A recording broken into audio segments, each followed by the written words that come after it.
Hey everyone, thanks for tuning in. If you're new here, consider subscribing. It really helps keep these stories coming. And while you're here, let me know in the comments where you're listening from. Now, sit back, relax, and let's get into the story. The first thing I learned about the outbreak was that winter does not care. It did not care about the emergency alerts stacking on my phone until the battery dropped into the red. It did not care about the sirens in Laramie turning into a constant, directionless noise. It did not care about the frantic voices on the radio talking over each other, or the way the sky went the same pale gray it always does when the wind starts to build over the open plains. Winter showed up on schedule anyway, cold and dry and sharp, rolling down out of the mountains and across Interstate 80 like it had an appointment. My name is Mason Reddick. I was 34 years old when things went sideways, and until that week I was the kind of person you only noticed when the roads were bad. I worked seasonal and contract maintenance for the Wyoming Department of Transportation in District 1, mostly heavy equipment support and shop work. I was not a trooper. I was not a firefighter. I was not anyone's hero. I knew how to keep a diesel engine alive in negative weather, how to bleed air from a fuel system, how to swap a hydraulic hose without soaking the whole bay, and how to read the sky the way you read a road sign. That became enough. The morning it started for me was a Tuesday. It was early, still dark, and the wind had that hollow sound it gets when it's coming from the west. I woke up to my neighbor pounding on my apartment door hard enough to rattle the chain. "Mason," he yelled, "get up, turn the news on." I did not even ask why. The pounding told me why. I pulled on jeans and a hoodie, went to the peephole, saw his face all white and tight, and unlatched the door. His name was Kirk. Oilfield guy, always smelled faintly like diesel and gum. He stood there holding his phone with both hands like it was going to bite him. "They're saying to stay inside," he said. "They're saying it's not just a riot." I stepped into my living room and grabbed the remote. The local station was on. The anchor looked like she had been crying, and the banner at the bottom of the screen kept repeating the same words like, repetition could make them safer. Shelter in place. Avoid contact. Do not approach injured persons. It did not say infected. It did not say dead. It did not say any of the words people use online when they're trying to sound tough.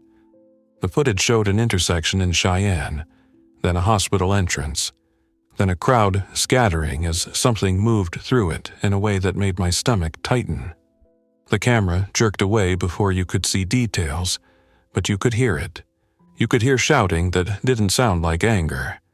It sounded like people realizing all at once that the rules they'd lived by were gone. Kirk made a little sound, like he'd swallowed wrong. "My sister's in Denver," he said. "She texted me last night, said they shut down a whole block around her building because someone was..." He stopped. He didn't need to finish. I watched the screen, and I felt the cold, not outside, but inside me. The kind of cold you get when your brain does the math and your body reacts before you found the words. I was supposed to report to the Arlington shop that morning.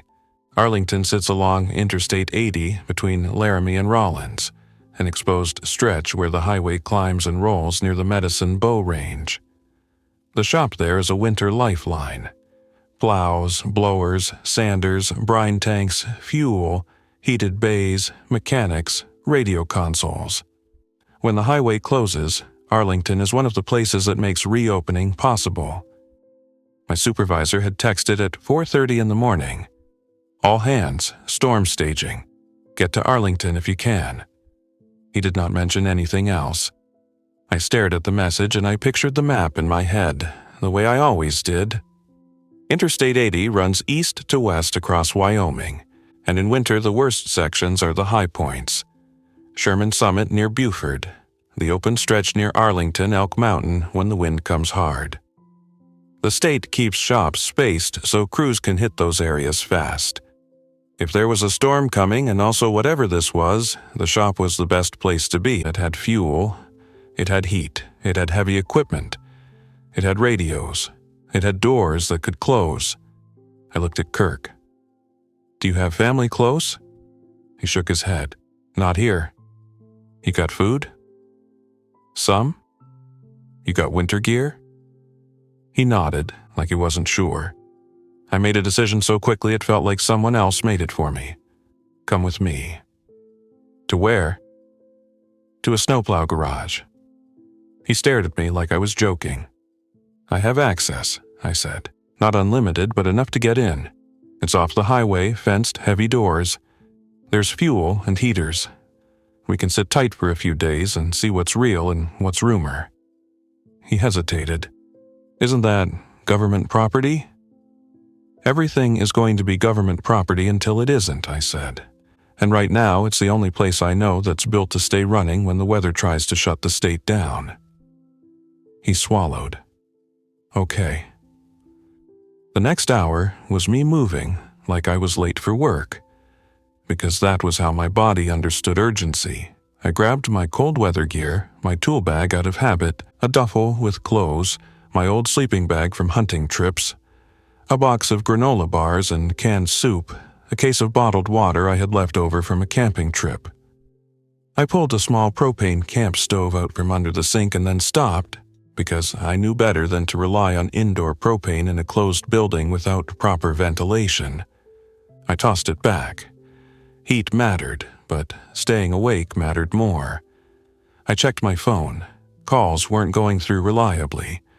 Texts were delayed. The internet still worked, but it was like trying to drink through a clogged straw. I drove a beat-up pickup with good tires and a full tank because I'd topped off 2 days earlier. That simple, ordinary habit became a gift. Kirk showed up with a backpack, a cooler, and 2 5-gallon water jugs. He also had a cheap baseball bat, which made me want to laugh and then immediately not laugh. We pulled out of Laramie while the sun was still behind the mountains, and the town felt wrong. There were cars parked at odd angles. A couple of people stood outside a gas station arguing with the cashier through the glass. The grocery store parking lot was already packed. On the main road, I saw a police cruiser blocking a side street. Lights on, no siren. The officer stood beside it, scanning, wand resting on his belt. As we hit the on-ramp to Interstate 80, I saw the first sign the highway had started to change. A digital message board, one of the tall ones with amber letters, flashed a message I had never seen paired with highway advice. Emergency conditions, limited services, do not stop. Kirk stared at it. "This is real," he said. "Yeah," I said, and I kept driving. The interstate west of Laramie climbs gradually. The land opens up, the sky feels bigger. On a normal day, you see semi-trucks, ranch trucks, the occasional car headed to Rawlins or Rock Springs. That morning, there were fewer trucks than usual and more personal vehicles, most of them going east, away from the mountains, away from wherever they thought the trouble was. We passed a wreck near the median, a sedan with the front end crushed and a state trooper car angled behind it. No one was moving around it. That was when Kirk got quiet. The wind started to build as we approached Buford and Sherman Summit. A couple of flakes hit the windshield, light and dry, and then more. It was not a blizzard yet. It was the start of one. My phone chimed with a message that came through in a burst like the network had caught its breath. From Dina Alvarez. Shop orders, lockdown, no public, confirm head count, keep radios on. If you're out, get in now. Dina was the Arlington dispatcher, the one who ran the radio console and kept the crews tracked during storms. She had a steady voice that could cut through chaos. If she was saying lockdown, it meant someone higher up had told her to treat this like a security situation, not just a weather event. I texted back. On the way, 2 persons, me plus 1. No response came, but I saw the message mark as delivered. We took the Arlington exit just as the snow started sticking. Arlington itself is not a town the way most people think of towns. It's more a cluster of structures and services built around the highway, a truck stop, a few buildings, the Department of Transportation maintenance facility, wind and open space. It exists because the highway needs it. The shop sat back from the road behind a chain-link fence topped with wire. Not fancy, just functional. There was a wide yard for vehicles, a fuel island, a heated shop building with multiple bays, an office section, and storage for sand and salt. Plow trucks sat lined up like a row of big, patient animals. Orange paint, reflective stripes, blades angled down, spreaders in back. We rolled up to the gate. Normally, during winter operations, that gate is either open or controlled by a keypad for employees. That morning, it was closed, and I felt my chest tighten. Then, I saw a pickup inside the fence moving toward us. The driver got out and walked to the gate. It was Roy Blanchard, the lead mechanic. Late 50s, broad shoulders, white mustache.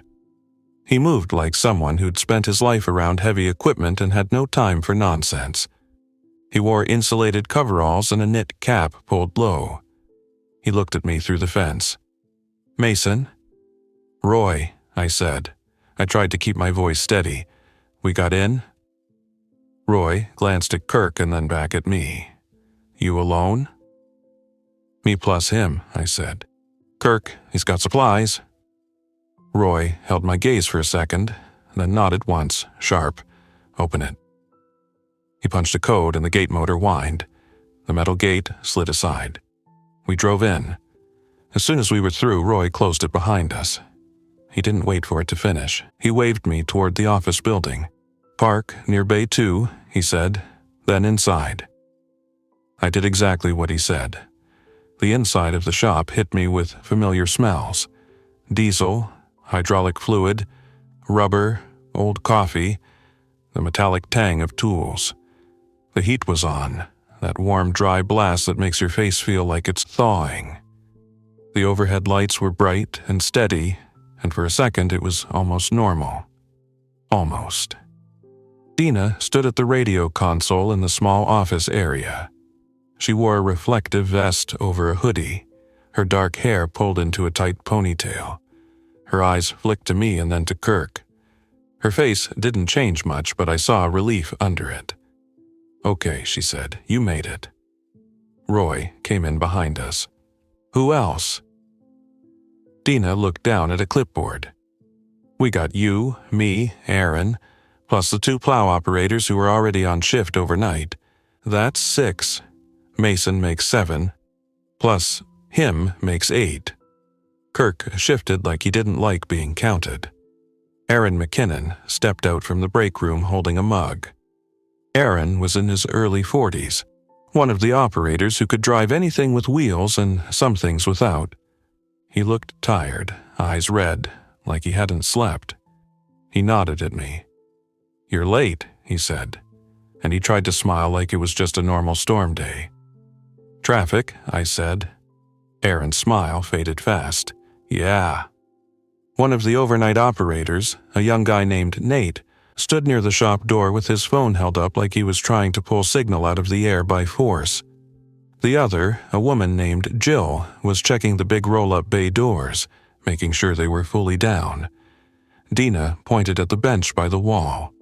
"Drop your stuff," she said.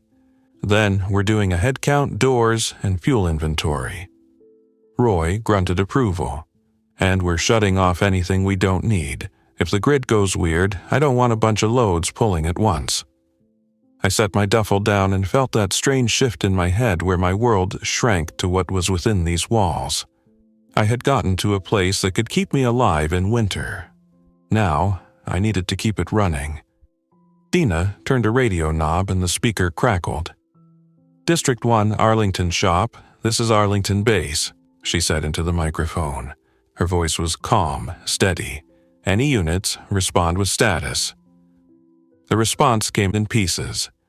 A plow unit near Laramie, another near Rollins, the dispatcher in Laramie office, then static, then a voice that made my skin prickle. It was a trooper. Wyoming Highway Patrol. His voice was clipped, controlled, but underneath it you could hear strain. Arlington Base, this is Unit 9-2. Be advised, we are receiving reports of violent incidents at multiple locations. Unknown cause. Avoid contact with individuals exhibiting aggressive behavior. Maintain secured facilities. Further instructions pending. Dina's eyes flicked to Roy, then to me. She didn't ask what it meant. She already knew. Copy, Unit 9-2, she said. Arlington Base secure. The trooper hesitated, then his voice dropped a fraction. If you have anyone outside, get them in. Highway is becoming unsafe. I repeat, highway is becoming unsafe. Then static.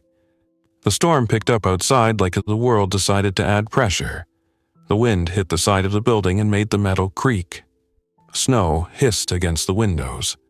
Roy clapped his hands once. Okay, he said. No one goes outside alone. We check fuel, we check heaters, we check the generator. We lock every door that locks. We keep radios on, but we don't burn through phone batteries chasing rumors.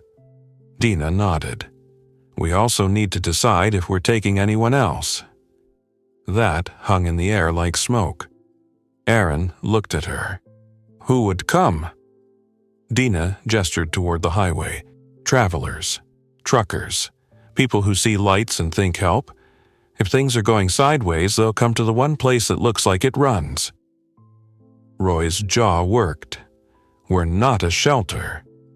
I know, Dina said, but we are a building with heat and fuel and big doors. People will try. Jill came back from the bay doors. Everything's down, she said. Man doors? Roy pointed. We'll bar them.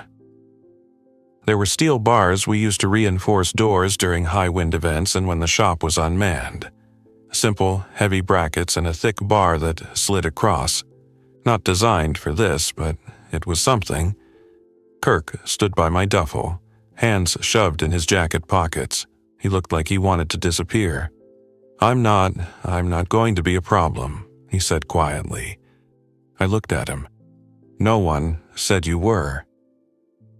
Roy looked him over, the way a mechanic looks at a part they didn't order. What do you do? Oh, operator, Kirk said. Oil field. I drive water trucks sometimes. I can help. Roy grunted again. It was not approval, not disapproval. It was the sound he made when he filed information away. We worked like it was a storm lockdown, because that was the closest thing our brains could grab. Inventory of diesel in the above-ground tank behind the shop. Check the fuel island pumps. Confirm the brine tanks. Confirm the sand and salt piles under cover. Check the shop's natural gas heaters in the thermostat zones. Confirm the boiler. Check the office heating. Check that the emergency generator had fuel and the battery tender was on.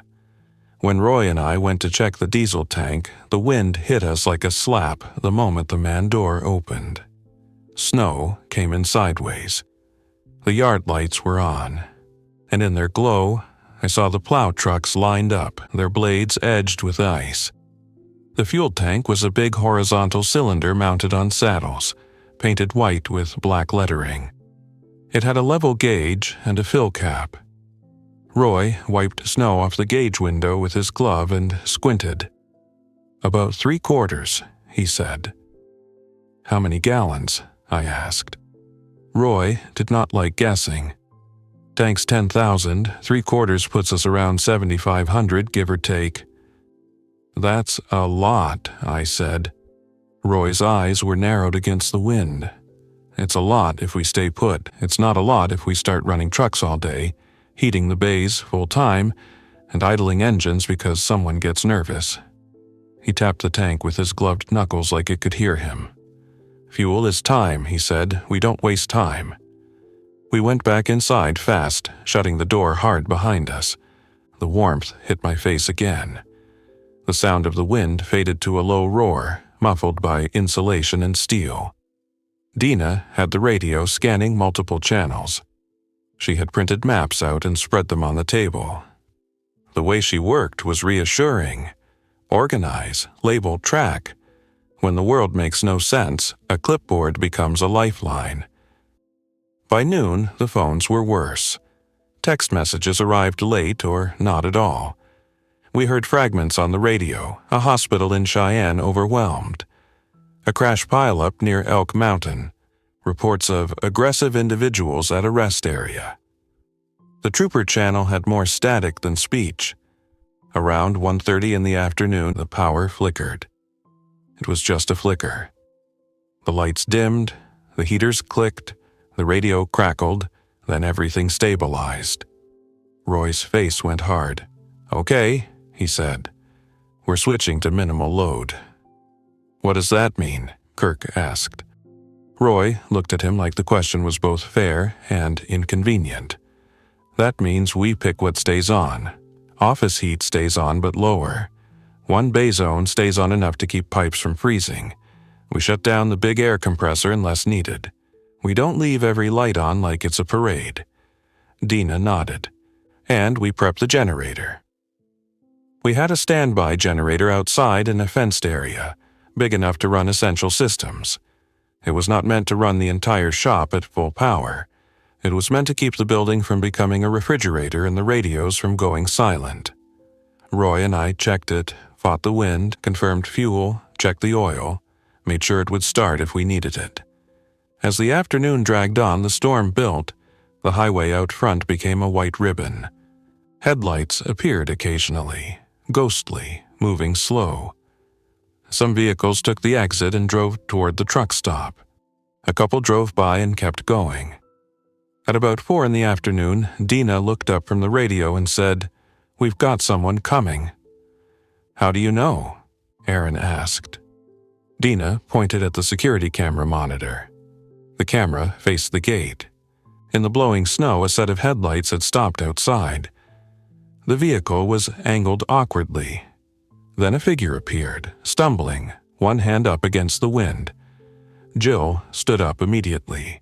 "We can't just—" Roy was already moving. "No one opens the gate without backup," he said. "Mason with me. Aaron, grab the door bar. Jill, you're on the inside door. Dina, keep radio. Nate, watch from the office window. If this goes wrong, we shut it and we don't argue." I followed Roy because he was moving like someone with a plan, and I did not have a better one.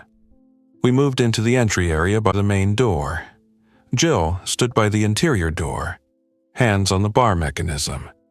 Aaron stood a few feet behind Roy, a heavy steel pry bar in his hands, not raised, just ready. It wasn't dramatic, it was practical. Roy cracked the exterior door just enough to see and to be heard. Wind shoved snow into the gap. "Hey!" Roy shouted. "Stop there. Identify yourself." The figure staggered closer, hands visible.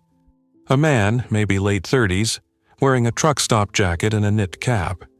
His face was red with cold. He looked exhausted.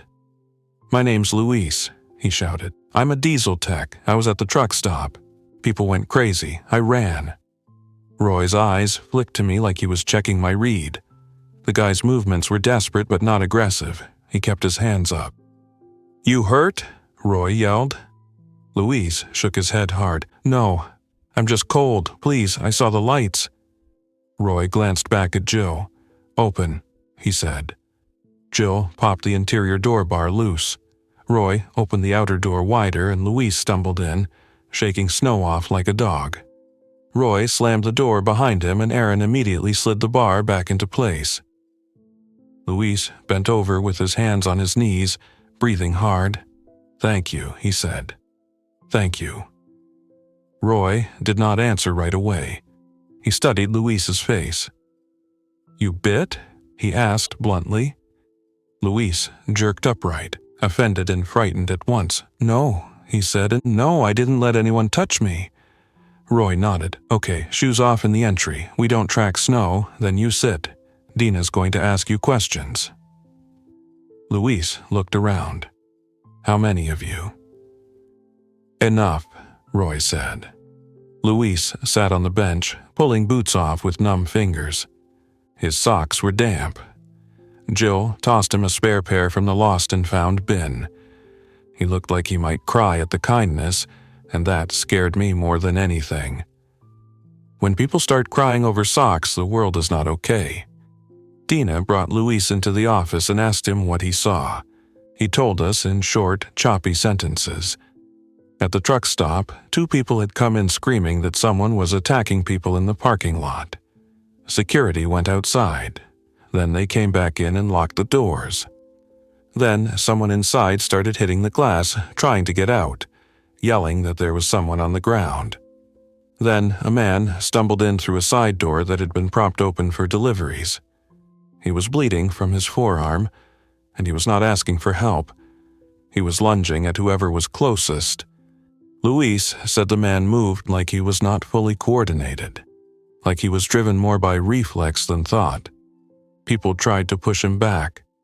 Someone hit him with a chair. He fell, got back up, kept coming. It wasn't normal, Luis said. It wasn't somebody high. It wasn't rage. It was like he didn't care what happened to him. Did you hear anything official? Dina asked. Luis shook his head. No. The truck stop radio was saying there were road closures and law enforcement delays. Then the station went to static. Phones were spotty, people were arguing about leaving, about staying, and then it got loud and everyone started moving at once.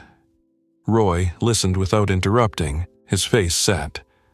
When Luis finished, Roy said, "Okay, that's enough for now." We settled into a pattern that first night. Doors barred, lights reduced, radios on, people rotating between watching the cameras and trying to rest. The building made familiar noises. Heaters cycling, the low hum of the radio, the occasional thump as wind hit the exterior. In the break room, we took stock of food. It wasn't designed to feed 8 people for long. There were vending machines with chips and candy, there was coffee, there were some frozen meals in a freezer that depended on power. There were a couple of cases of bottled water. The rest would be what we had brought. Roy pointed at the vending machine. "We don't smash it," he said, like he could read minds. "We pay into the jar like normal, because if we start acting like everything is over, we'll prove ourselves right." No one argued. That first night I lay on the floor of an office, using my duffel as a pillow. The lights were dimmed. The radio crackled quietly in the next room. I could hear the wind. I thought about my parents in Nebraska. I had tried calling them. No answer. I had tried texting. No response. I told myself it was the network. I told myself they were asleep. I told myself a lot of things. Kirk lay a few feet away, staring at the ceiling. "You think the cold helps?" he asked. I knew what he meant. The infected. The way the trooper had said aggressive individuals, like the words were a set of gloves he didn't want to put on. "The cold slows everyone," I said.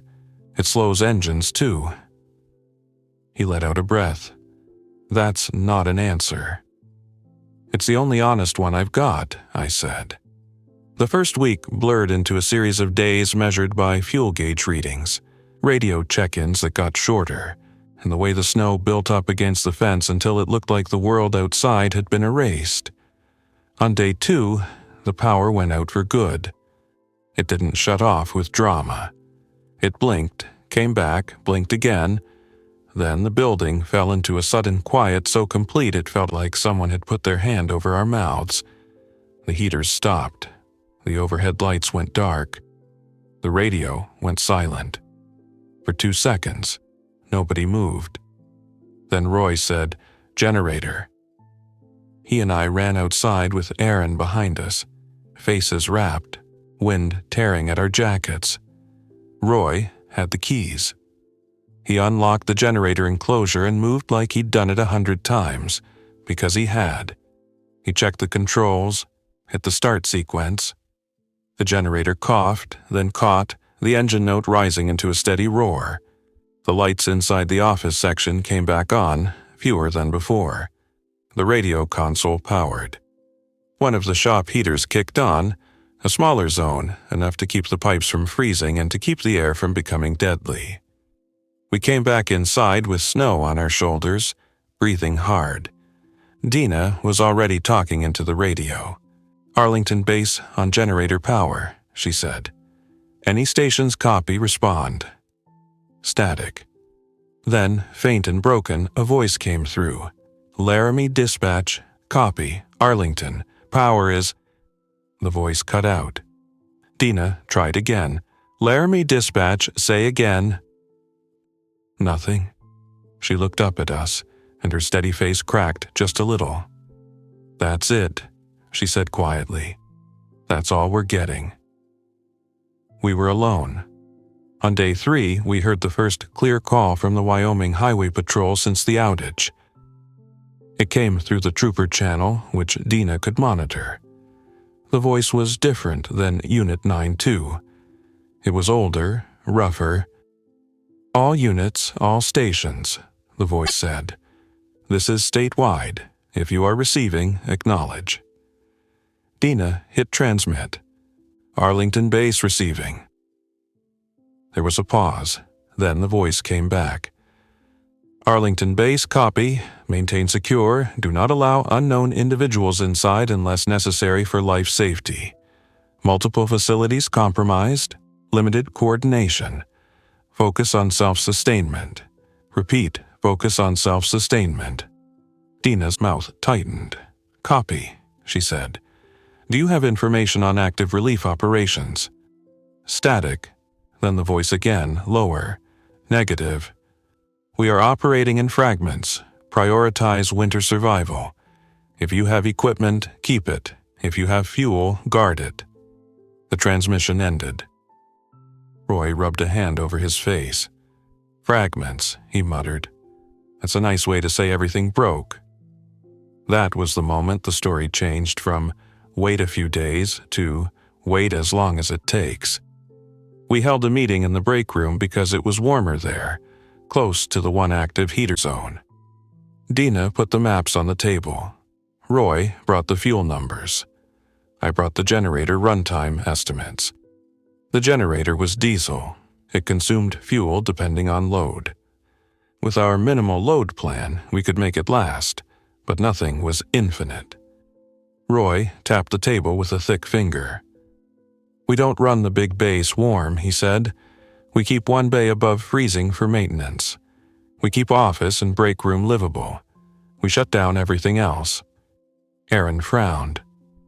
"What about the plow trucks?" Roy looked at him. "What about them?" Aaron gestured toward the shop. "If the roads get buried, we might have to plow. If anyone's still coordinating, they might want the interstate open for emergency moves." Dina's eyes flicked to the radio like it might answer for her.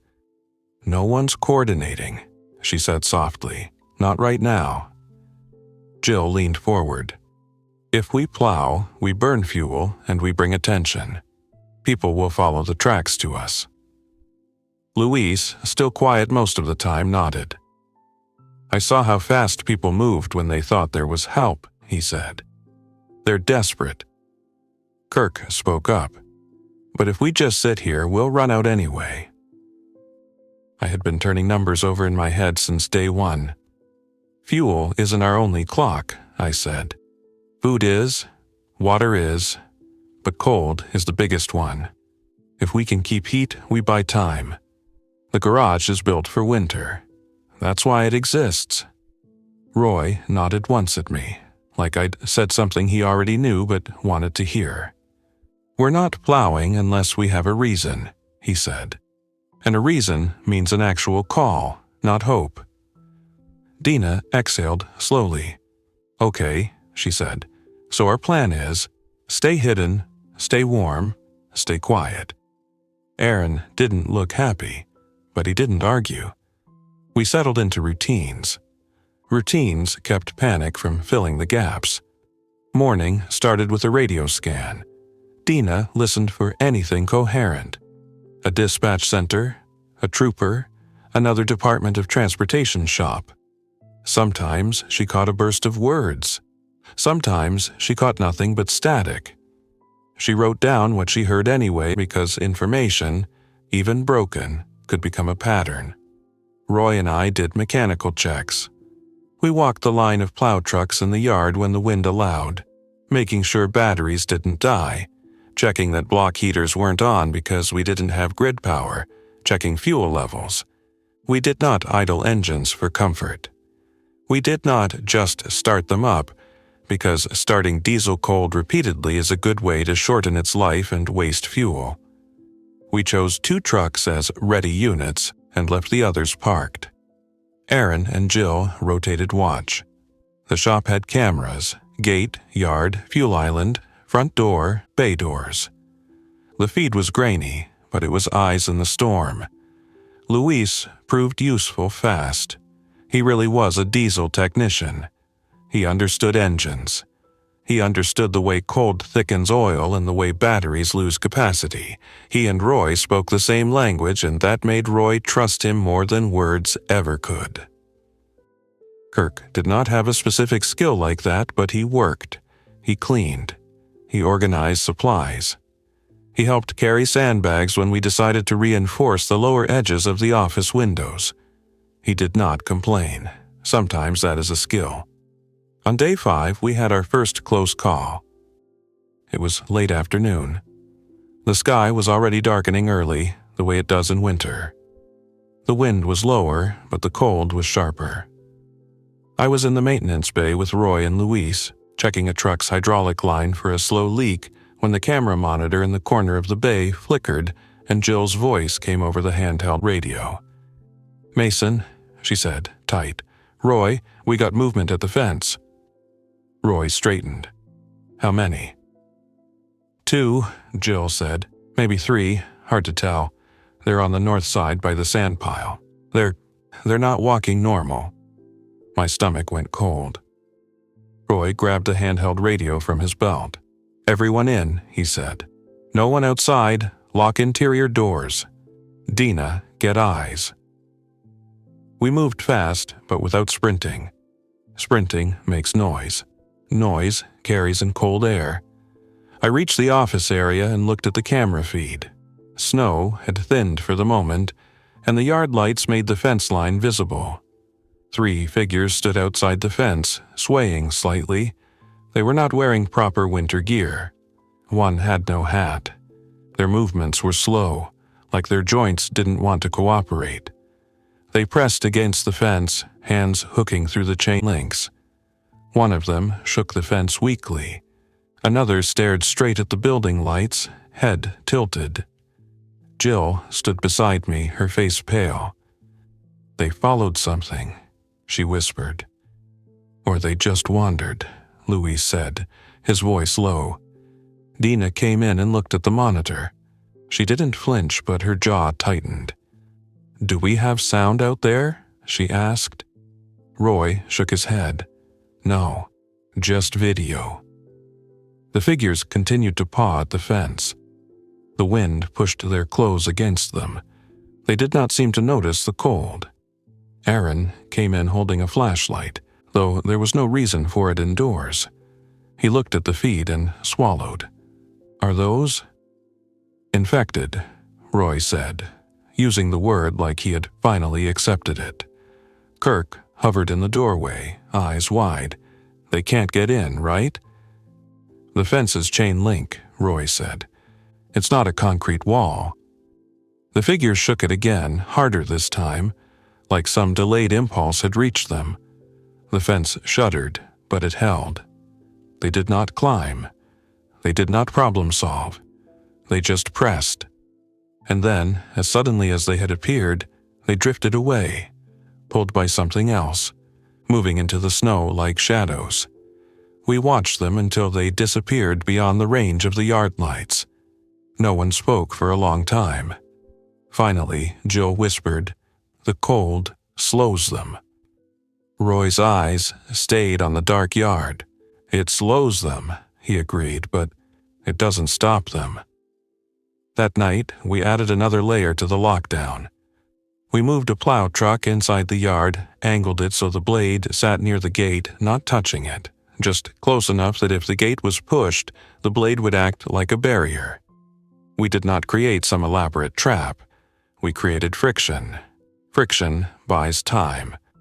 We also decided that the office section would become our main living space, and the rest of the shop would be treated like an unheated warehouse. We sealed off doors with plastic sheeting and tape to reduce drafts. We used what we had. The garage had a supply of diesel exhaust fluid for newer trucks, drums of oil, pallets of parts.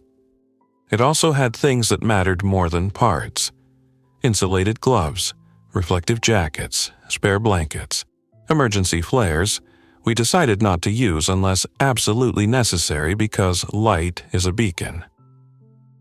We found a small stock of chemical hand warmers in a cabinet. We treated them like currency. On day 7, Luis approached me while I was checking the generator panel. "You look like you haven't slept," he said. "I sleep," I said, "just not deep." Luis nodded. "Same." He leaned closer, lowering his voice. "I heard Dina talking to Roy," he said. "They're thinking about moving the fuel keys." The fuel island pump keys were controlled. Normally, they hung in the office. If someone got inside, fuel would be the first thing they'd want. "Good," I said. Luis hesitated. "Do you think people will come?" I looked at the camera feed. Empty yard, swirling snow, the highway beyond invisible. "If they can," I said. "If they're still thinking like people." Luis exhaled. "At the truck stop, some were, some weren't. It's like it spreads and then there's nothing behind the eyes." I didn't answer because if I answered honestly, I would have to say what I feared, that the world was going to fill with bodies that moved but it didn't live, and winter would be the only thing holding them back. Instead, I said, "Help me check the fuel burn rate. If we're going to wait a month, we need to know if we can." So we did. We tracked generator run hours. We estimated consumption. We adjusted loads. We made sure the generator wasn't running more than necessary. We turned off lights aggressively. We used headlamps indoors when we could to reduce load. We rotated charging phones in short bursts, saving batteries for radios. We also did something that felt stupid but mattered. We kept a schedule.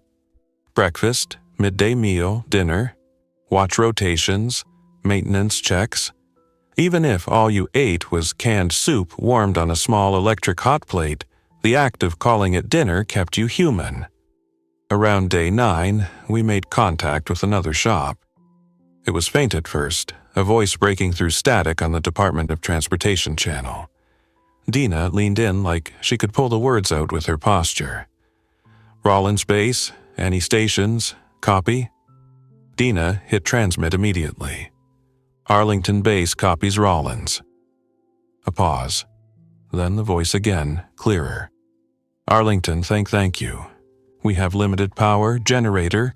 We are secured. We have 8 personnel." Dina's eyes flicked to us. 8 personnel, same as us. A strange symmetry. "This is Arlington," Dina said. "We have 8 personnel, secured. Generator power. We have had contact with infected at fence line. No breach." The Rollins voice, a man, sounded like he was trying not to shake. "Copy. We have had incidents. We turned away. Travelers. We could not risk it." Dina swallowed. "Understood," she said. The Rollins voice hesitated. "Do you have any statewide coordination?" Dina closed her eyes for half a second. "Negative," she said. "Highway Patrol reports fragmented operations. No relief confirmed." Silence. Then the Rollins voice said, "Okay, then we wait." And the line went dead again. After that, Dina wrote "Rollins secure" on the board like it was a promise. She did the same for the one other brief contact we got days later. Cheyenne office unknown. The Cheyenne signal was too broken to confirm anything beyond that someone had once tried to call. The second week brought a different threat, cold inside the building. Even with the generator, we were living in a reduced heat bubble. The shop building was large and heat leaks. The office section stayed tolerable, but the maintenance bay dropped close to freezing, which was fine for storage and equipment, not fine for people. The break room became our central warm zone. We moved sleeping setups closer, stacked blankets, wore layers even indoors. It was a slow grind. The kind of slow grind that makes your mind start playing tricks, whispering that you should just go outside and run down the highway until you find something better. That was when Roy snapped at Aaron. It happened on day 12. Aaron had been restless for days, talking about plowing the interstate just a little to see what was out there. He wasn't wrong that information mattered, but every mile driven was fuel burned, exposure risk, and a track leading back to us. "We can't just sit," Aaron said, pacing the break room. "We're losing our minds in here." Roy looked up from the table where he was cleaning a tool. "Sitting is how you stay alive," he said flatly. Aaron threw up his hands. "Alive for what? For the generator to run out? For us to eat the last can and then freeze?" Dina's eyes sharpened. "Stop," she said. Aaron didn't. "We have plows, we have fuel. We can at least get to Laramie, see if—" Roy stood up so fast his chair scraped. "No," he said, voice hard. "You want to drive into town, into whatever's happening there? You want to open this gate and invite the whole highway to notice us?" Aaron's face flushed. "You're scared," he snapped. Roy stared at him. "Yeah," he said, "I am. Because I've seen storms take people in less than an hour when they thought they were tough. I've seen trucks slide off the road and freeze solid, and now we've got something out there that doesn't feel cold. So, yes, I'm scared. And I'm also the only one in this room thinking about next week instead of next hour." The room went silent. Aaron's shoulders sagged a fraction, as if the fight drained out of him. "I can't do this," he whispered. Dina softened slightly. "You can," she said. "We all can. But we need rules. We need agreement." Jill spoke quietly. "If someone goes out, it's planned," she said. "It's not an argument. It's not a dare. It's a mission with a reason." Luis nodded. "And if we go," he added, "we go in daylight, in pairs, with a return time." Everyone looked at me, because I was the one who had come in with the idea of waiting out the first month. My throat felt tight. "We can't pretend we're not trapped," I said. "But we also can't pretend the road is safe. The shop is designed for winter survival. We use that advantage. We don't throw it away because we're bored." Aaron looked down. He nodded once, barely. After that, we made a compromise. On day 14, if the weather allowed, we would take one plow truck and do a short loop. Down to the truck stop, back, no farther. The goal was not hero work. The goal was information. Is the truck stop occupied? Is the highway blocked? Is there any sign of organized response? We waited for a clear enough window.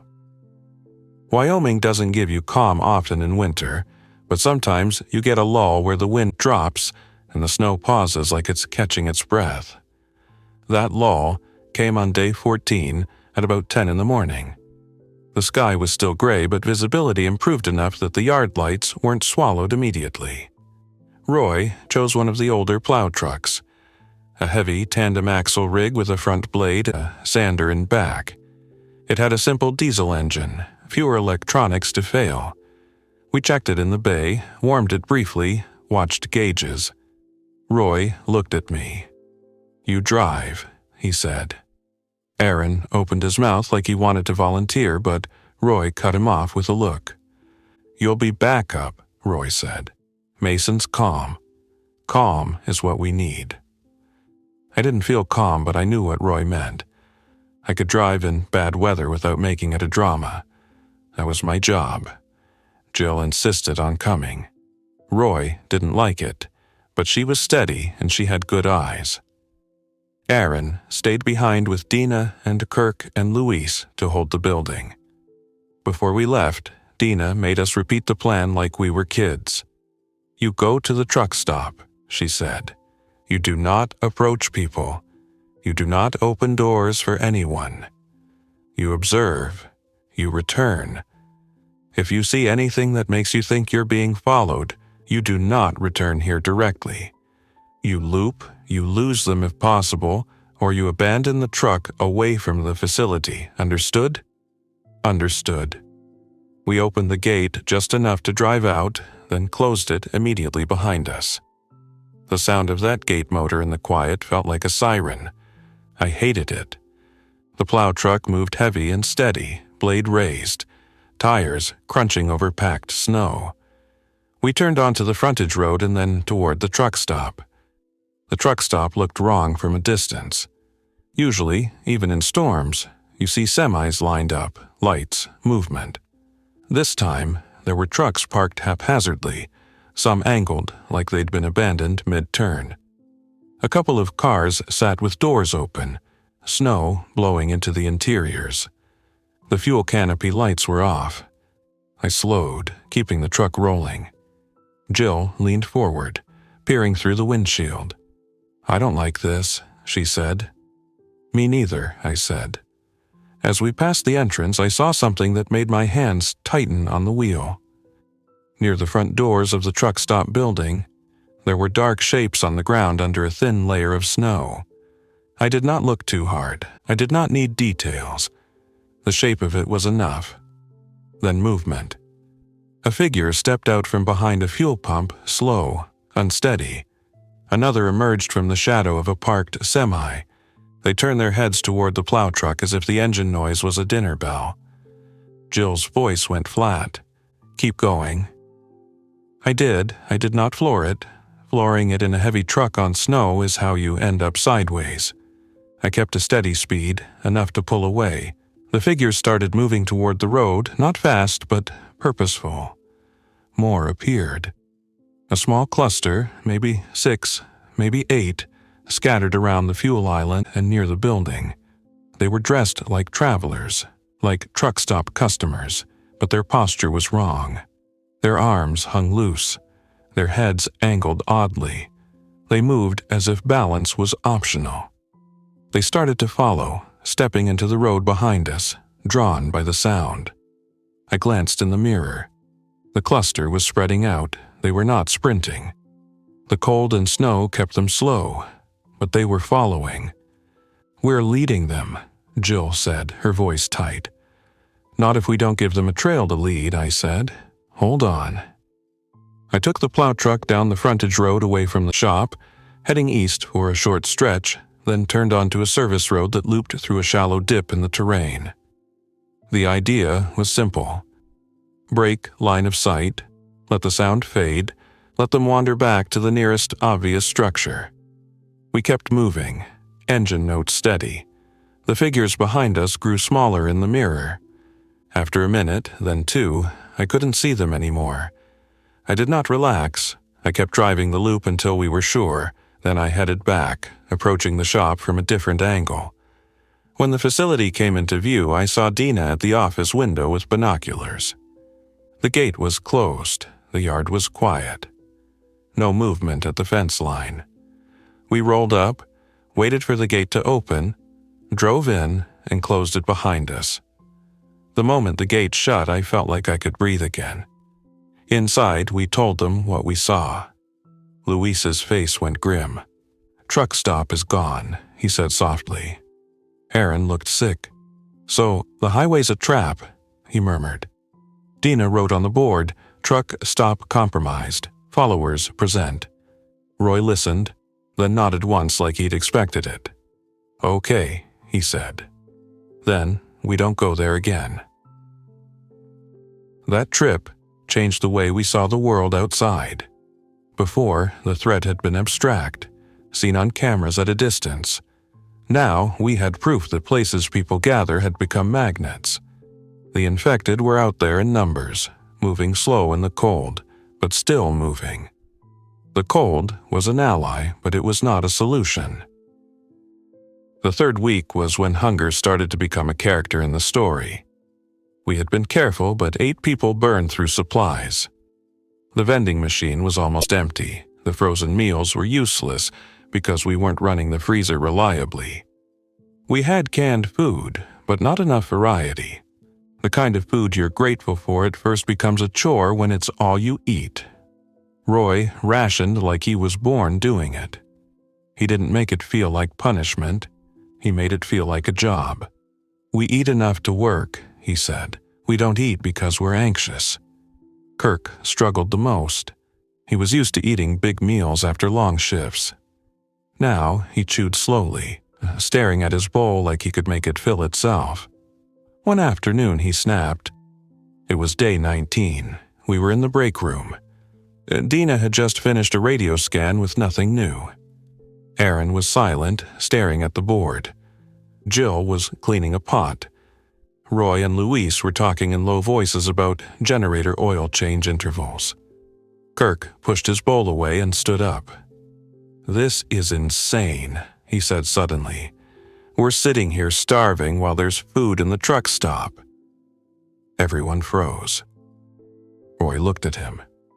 "There's infected in the truck stop," Roy said, voice even. "So, we go when it's cold," Kirk said, gesturing wildly. "They're slow. You said it. We take a truck, we go in, we grab what we can, we leave. We can do it." Luis shook his head. "It's not that simple." Kirk's eyes were bright. "Why not? Because you're all afraid to do anything." Dina stood up, calm but firm. "Kirk," she said, "sit down." He didn't. "No," he said. "You're acting like waiting is a plan. Waiting isn't a plan. Waiting is dying slowly." The room felt like a pressure chamber. I stood up too, slowly. "Kirk," I said, keeping my voice steady, "I get it. But going into a building full of infected for snacks is not smart. Even if we could move faster, we're not invisible. Sound draws them. One mistake, one slip on ice, one door that sticks, and we're trapped in there with them." Kirk's jaw clenched. "So we just, what, eat nothing?" Roy spoke, and when he did, everyone listened. "We make a plan that doesn't rely on luck," Roy said.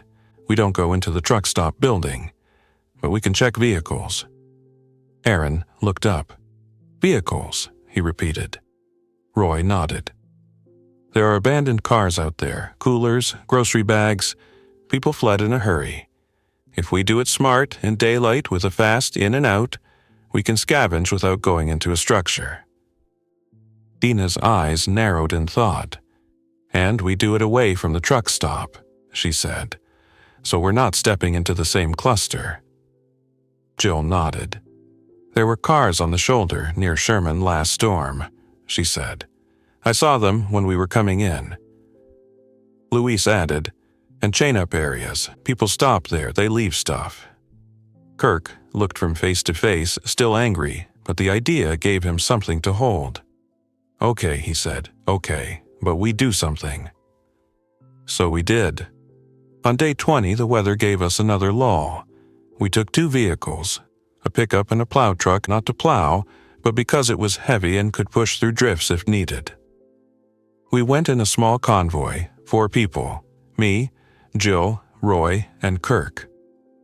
Dina and Aaron stayed behind to hold the facility and monitor radio. Luis stayed too, because he and Roy agreed someone needed to be ready to troubleshoot the generator if it acted up. We headed east toward Sherman Summit, staying alert, moving slow enough to control the vehicles but fast enough not to linger. The landscape was stark. White ground, gray sky, black fence lines, occasional road signs half buried. We found the cars Jill had mentioned.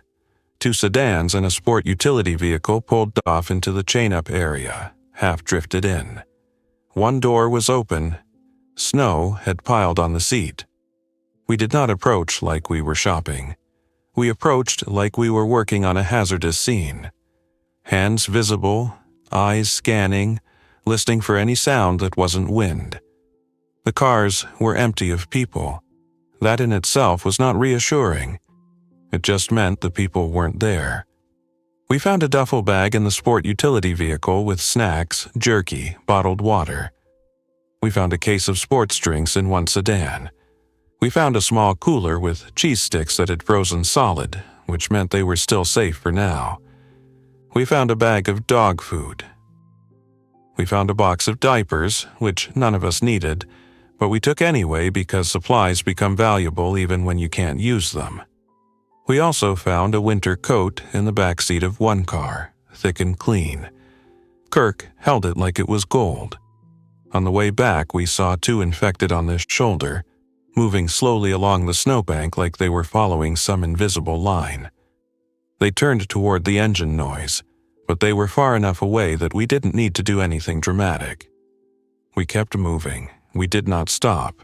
The cold made them slow, but it also made them relentless. They kept walking.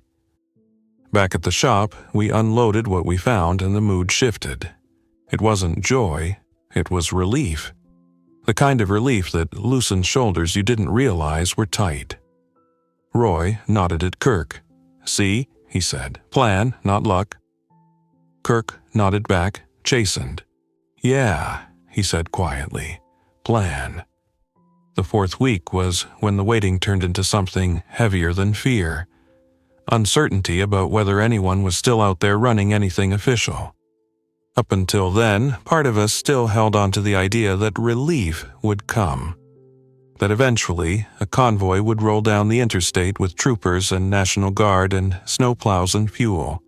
That radios would crackle with clear instructions. That someone would say, "Here's the plan." But the radio stayed mostly silent. When it spoke in fragments. On day 23, we heard a message that felt like it came from a different world. A calm voice, not local, came through on a frequency Dina rarely used.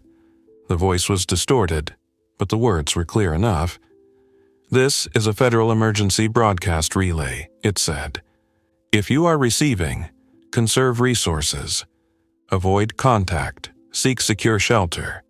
Do not travel unless necessary. Repeat, do not travel unless necessary." It did not tell us where to go. It did not tell us where help was. It was the voice of someone who couldn't promise anything. Dina stared at the radio speaker after it ended. "That's the closest thing to official I've heard in days," she whispered. Roy's face was tight. "They're telling people to stay put because they can't move resources," he said. Aaron looked up, eyes hollow. "So we're on our own." Nobody contradicted him. That night, I sat alone in the office with the camera monitor glow reflecting off the window. The yard was quiet. Snow drifted in the lights. The plow trucks sat like parked giants. The gate was shut. The world beyond the fence was a white blur.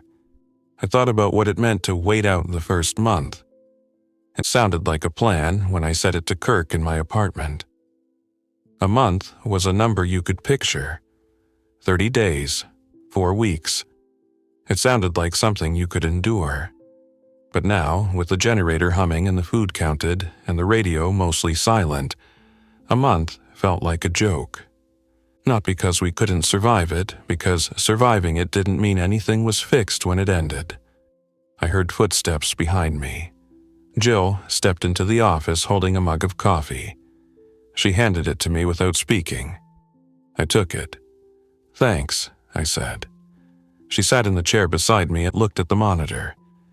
"You think they're still out there?" she asked after a while. "Who?" I said, though I knew. "People who know what they're doing," she said. "Coordinators, dispatch, anyone." I watched the snow drift. "I think some are," I said carefully, "but I think they're scattered. And I think winter makes everything harder." Jill nodded. "Winter always wins," she said. "It always tries," I said. She looked at me. "You regret coming here?" I thought about my apartment. The thin walls, the single heater, the city with sirens and crowds. I pictured the shop's steel doors, the fuel tank, the generator, the plow trucks. "No," I said. "This place was built for bad days. We just didn't know how bad." On day 26, we had our second breach attempt, and it came from the direction I least expected. Not the infected, but people. It started with a sound that didn't belong in the storm. A distant engine, laboring. Dina heard it first because she was always listening. She looked up from the radio console, her eyes sharp. "Vehicle," she said. Roy was already moving toward the camera monitor. The gate camera showed headlights approaching, bouncing in the snow. A pickup truck, moving too fast for conditions, fishtailing slightly. It stopped hard at the gate, bumper nearly touching the chain link. 3 figures got out, bundled in heavy coats.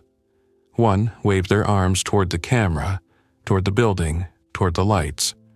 Kirk stood behind me, breathing fast. "People," he whispered. Dina grabbed the handheld radio. "No one opens," she said, her voice firm. The figures at the gate started yelling. We couldn't hear the words, but we saw the urgency in their movements. One banged on the gate with a fist. Another pointed at the truck as if something inside was wrong. Roy watched, face hard. "Could be a trick," he said. Jill looked at Dina. "Or they're freezing." Luis, standing behind Roy, swallowed. "We can't ignore them," he said quietly. Roy looked at him. "We can," Roy said. "And we might have to." One of the figures at the gate suddenly stumbled backward as if shoved. The other 2 grabbed them. The stumbling figure sagged, then jerked. The way they moved made my stomach drop. It was the wrong kind of movement, too sharp, too uncoordinated, like a puppet yanked by a string. The other 2 reacted fast, stepping away, hands up, panic clear, even through the camera's grain. And then the stumbling figure lunged. It was sudden enough that even through a silent video feed I felt the shock. One of the other figures fell. The third tried to pull them away, failed, stumbled, ran toward the truck. The infected figure clung to the one on the ground, head bent close. The motion was frantic. The other figure in the truck slammed the door, engine revving. Dina covered her mouth with her hand. Roy's voice was low. "That's why," he said. The truck peeled away from the gate, spinning slightly, then catching traction and vanishing into the snow. The infected figure at the gate turned toward the fence, toward the building lights. The other figure on the ground did not move. My throat tightened. I looked at Dina. She looked like she wanted to run outside anyway, like instinct was fighting reality. Roy put a hand on her shoulder, firm. "No," he said. "If we open that gate, we become the next scene." Dina's eyes were wet. She nodded once, forcing herself to breathe. We watched the infected figure paw at the gate, hands slipping on the chain links, shoulders hunched against wind it didn't seem to feel. It shook the gate, harder than the ones before. The metal rattled. Roy's jaw clenched. "Blade truck," he said. He and I moved to the bay door window that faced the yard. The plow truck we had positioned near the gate was inside the fence. Roy signaled Aaron, who was watching too. Aaron ran to the truck, climbed in, started it. The engine note rose, steady. He eased it forward, blade lowered just enough to contact the snow, pushing. He did not ram the gate. He moved the blade close, creating a barrier between the infected figure and the gate's weakest section. The infected figure pressed against the blade, hands scraping metal, trying to find purchase. The truck's presence seemed to confuse it. It backed away, then lunged again, then backed away again. The cold and the wind and the machine created a strange standoff. Aaron kept the truck still, engine idling. He did not honk. He did not rev. He just held position, a quiet wall. After several minutes, the infected figure drifted away, pulled by something else, or just by the absence of progress. It moved toward the highway slow, disappearing into the snow. We did not celebrate. We did not speak much. That night, Dina wrote on the board, "Travelers compromised at gate. Do not open." Kirk sat on the bench and stared at his hands. "We could have saved them," he whispered. Roy's voice was tired but firm. "We might have saved one," he said, "and lost all 8. Then no one saved." Kirk swallowed hard. He nodded like he hated the truth but couldn't fight it. Day 28 brought a mechanical problem because, of course, it did. Machines don't care about your crisis. They break when they break. The generator started surging. Not failing, but fluctuating. Lights dimming slightly, then brightening, radio crackling. Roy heard it instantly. He and Luis moved like a unit, checking the panel, checking the load. "It's hunting," Luis said, listening to the engine note. "Governor might be sticky." Roy nodded. "Or fuel filter clogging. Cold weather can cause diesel issues if water in the fuel starts to freeze or if the filter loads up. We had treated the bulk tank for winter, but nothing is perfect, and the generator had been running for days. Filters do what filters do." Roy shut down non-essential loads immediately. Office lights went to minimum. The hot plate went off. Phone charging stopped. "We shut it down for a minute, swap filters, restart," Roy said. Dina's face went pale. "If it doesn't restart—" Roy cut her off. "It will," he said, and his voice was steel. "We don't do if today." We went outside into the wind and opened the generator enclosure. The engine heat hit our faces, a blast of warmth that felt wrong outdoors. Roy moved fast, hands steady despite cold. Luis handed him the spare filter. I held a flashlight, shielding it from wind.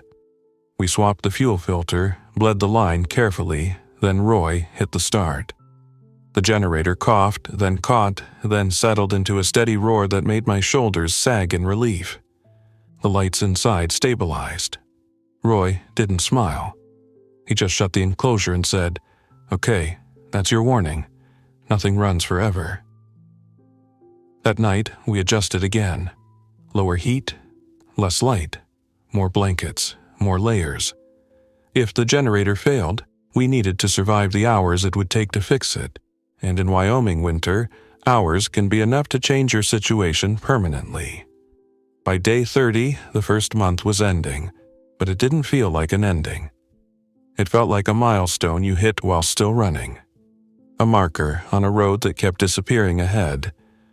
We marked it anyway because humans need markers. Dina made a small pot of coffee, using grounds we had been rationing. Jill warmed a can of stew. Roy allowed himself one candy bar from the vending machine's last row. It felt ridiculous and sacred at the same time. We sat in the break room, 8 people who had become something like a crew, something like a family. Not because we were close, but because we had survived the same cold, the same silence, the same fear. Aaron looked around the table. 1 month, he said quietly. Kirk nodded. "We did it," he whispered, like he was afraid to jinx it. Luis exhaled. "We did," he agreed. Roy set his mug down and looked at each of us. His eyes were tired, but clear. "That's the first month," he said. "It doesn't mean the second month is easier, but it means we can do hard things and keep our heads." Dina looked at the radio console through the doorway. "We still haven't heard a real plan," she said. Roy nodded. "Then we make one," he said. Jill leaned forward. "What does that look like?" Roy's gaze went to me, then to the maps. "It looks like this," he said. "We hold the shop as long as we can. We keep the generator running. We keep the trucks ready. And when the weather gives us a window, we expand our information. Not because we're chasing hope, but because we need facts." Aaron frowned. You mean scouting? I mean controlled movement, Roy corrected. We don't become wanderers. We become a point of stability. That's what this place is. Dina's voice was soft. What if someone calls for help? Roy's face didn't harden the way it had before. It softened, just a little, and that scared me because it meant that the weight was getting to him too. Then we decide case by case, he said. We don't open the gate because our hearts pull us. We open it if we can do it without losing everything. Kirk stared at his mug. People are going to die out there, he whispered. Roy nodded once, slow. Yeah, he said. And people are going to live. Our job is to be on the living side without turning into monsters ourselves. For a long moment, the only sound was the generator hum and the distant wind. Then the radio crackled. Dina's head snapped up. She stood so fast her chair scraped. She moved into the office and leaned over the console, hand on the volume knob. A voice came through, faint but clear enough to make every hair on my arms lift. Any Department of Transportation facilities receiving, the voice said. This is Wyoming Highway Patrol Relay. We are attempting coordination for limited corridor clearance and supply movement. If you are secure and have equipment, respond with status and capability. Dina's eyes widened. She looked at us like she couldn't believe it. Roy was already standing. Answer, he said. Dina hit transmit, voice steady despite the tremor I could hear under it. Arlington Maintenance Facility receiving, she said. 8 personnel, generator power secure, 2 plow trucks ready, fuel approximately 7,500 gallons remaining in bulk storage. Capability limited by security risk. Await instructions. There was static, then the relay voice again. Arlington copy, it said. Stand by. We will attempt to establish a schedule for corridor movements when weather allows. Maintain secure. Do not engage unknown individuals. Further contact to follow. The transmission faded. Dina stood frozen for a second, then let out a breath like she'd been holding it for a month. Aaron's face shifted. Something like hope trying to return. They're still out there, he whispered. Roy didn't smile. He didn't celebrate. He just nodded once, the way he always did when the world gave him a fact. Yeah, he said. They are. He looked at the board where Dina had written all our notes. Then he looked at the door, at the wind beyond it, at the fence and the gate and the plow trucks waiting in the yard. Okay, he said, voice low but steady. Then we keep doing what we've been doing. We hold, we stay warm, we stay quiet. And when they call again, we're ready. I sat back down slowly, feeling the weight of the month in my bones. 30 days of cold, silence, rationing, watching, deciding not to open doors. 30 days of learning what mattered: fuel, heat, routine, discipline, and the ability to say no even when your instincts screamed yes. Outside, winter kept moving across the plains, indifferent as ever. Inside, in a highway snowplow garage off Interstate 80 near Arlington, 8 people listened to the generator hum and the radio crackle, and for the first time in weeks we didn't feel completely cut off. We weren't safe, not truly. We weren't rescued. Not yet. But we were still here. And we had made it through the first month. Thanks for listening. If you enjoyed this story, don't forget to like and subscribe. Your support keeps these creepypastas coming. Until next time, stay alert, stay safe, and never ignore the feeling that something is watching.